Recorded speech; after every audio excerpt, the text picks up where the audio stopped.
I'm Rebekah from Teshuvah Ministries, and today I'm going to do a movie review on the Disney live-action Beauty and the Beast that came out this last spring.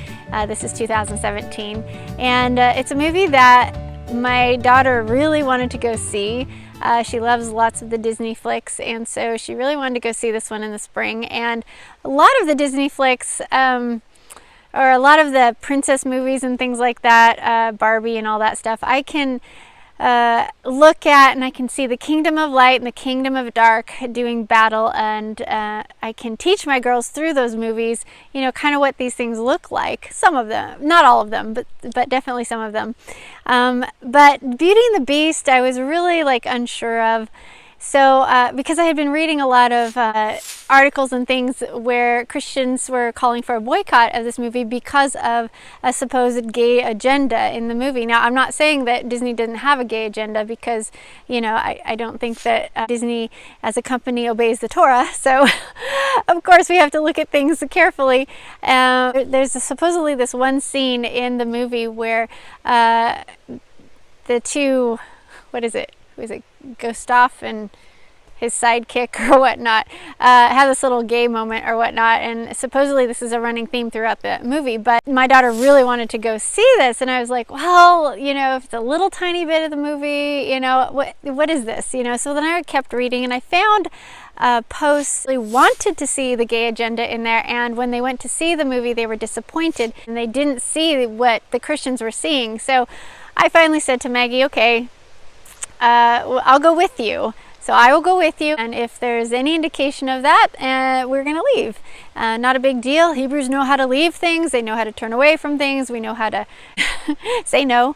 For me, I really am careful with what comes into us, into my family, you know, through the eyes, through the senses, not only just what comes in through the mouth and into our bodies and what we eat, but what do we eat with our eyes, what do we eat with our ears and stuff. And at the time, back in the spring, when Maggie really wanted to go, it was the feast time, actually. It was the spring feast, and I was teaching, and there's no way that it was going to be a good mix for me to go to a movie during that time. I rarely go to movies, and I definitely don't go to movies when I'm in the midst of feasts. My heart is prepared for Papa's things, not prepared to go into a theater and see the things that man creates. So I went to the movie this summer after the feasts were done, and I don't know whether I'm just really naive or what, but frankly, I didn't see the gay agenda in this movie.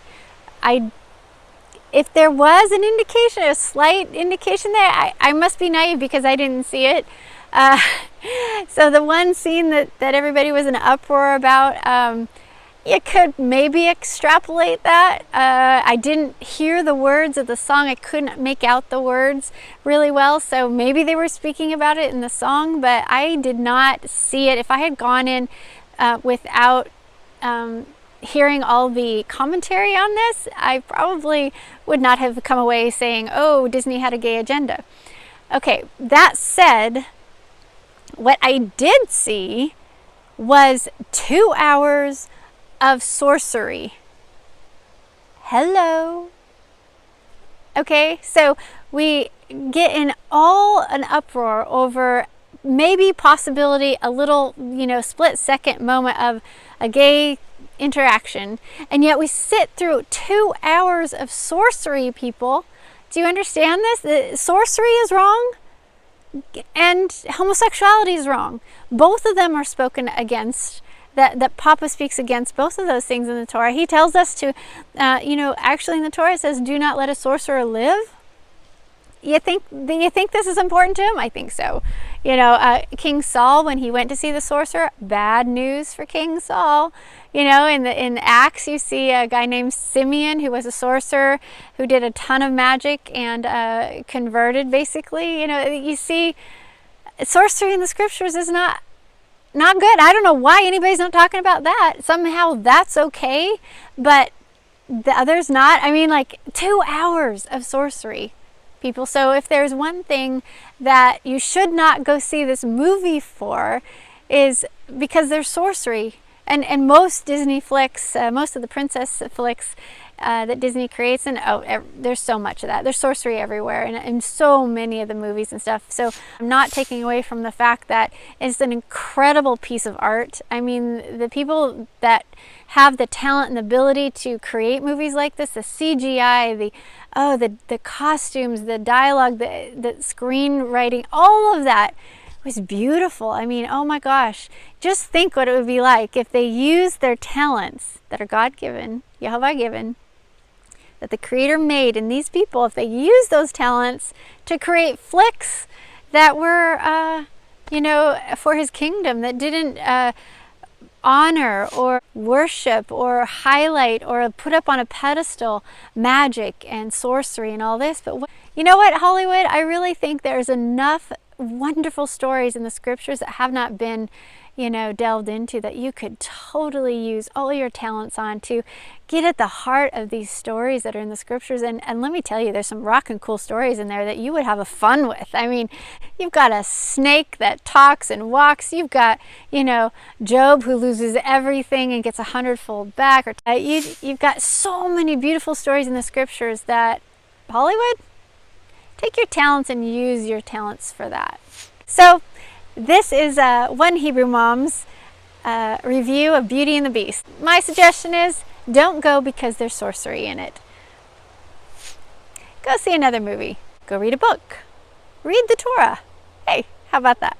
There's all kinds of other things you can watch. You don't have to watch sorcery.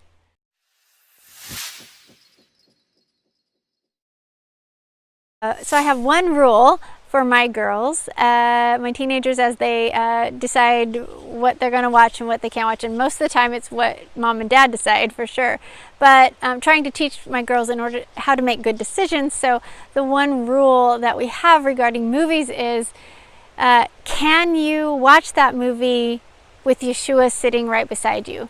Could you imagine being in the theater watching that movie with the king sitting next to you, your rabbi, the one you're supposed to be copying, the one you're supposed to be following and obeying?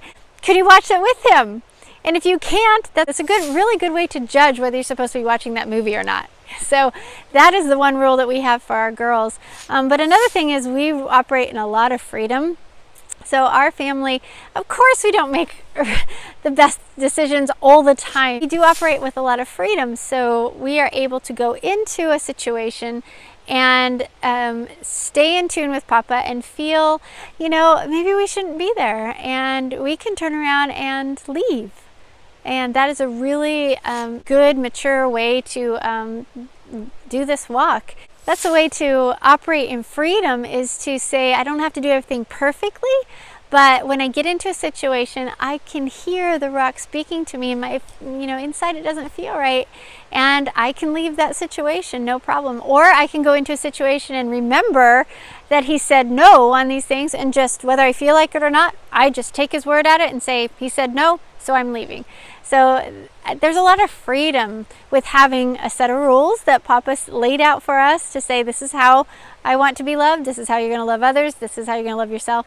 There's great freedom in that. And then anything else that's not written out right there, that may be a little gray area, walk with freedom, because the Ruach lives in you, and she can tell you, no, don't go in there. Don't continue to stay in there. Leave. Now's a good time to leave. May your journey through movie land be blessed. But today, that's my movie review. And I may see you again.